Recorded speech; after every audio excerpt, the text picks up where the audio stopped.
I had gotten down to the 44th floor sky level, and they made an announcement over the public address system that a plane had just hit one World Trade, but that the integrity of two World Trade was okay.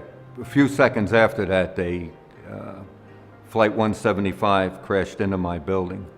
I was near an out-of-service elevator, and the force of the impact drove a combination of air and dust through all the openings around the elevator and into the lobby. And I just remember feeling that I did not want my body to be found in an elevator shaft.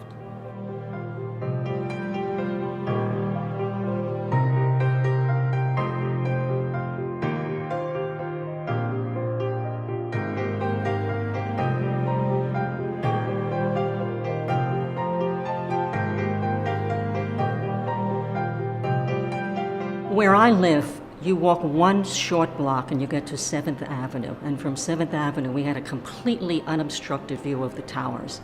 And the Twin Towers were meaningful for every New Yorker, because for every New Yorker, the towers functioned as their personal GPS.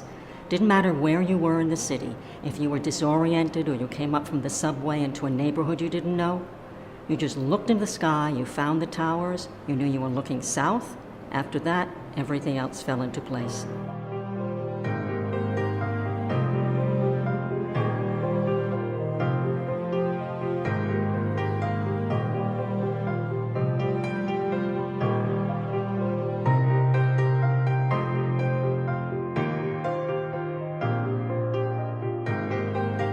I was on my way home from the firehouse on September 11th. I had just gotten relieved.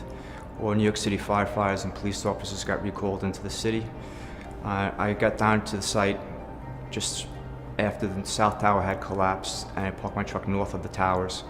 I started running down the block to help. As I got closer to the North Tower started coming down. So I just ran and I slid under a car and was buried with the debris and the dust. I was trapped and pinned.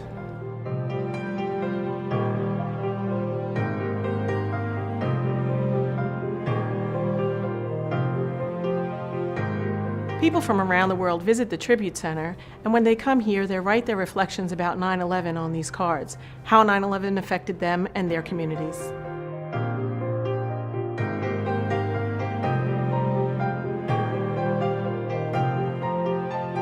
There are more people living in Lower Manhattan today than on September 10th, 2001, and I am one of them.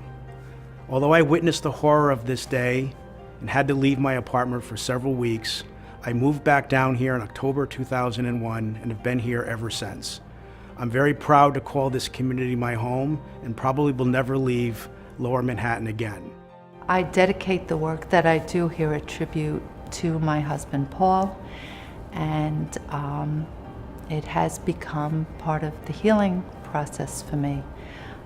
It's a great way for me to remember him and the person that he was, and to be able to share that with others.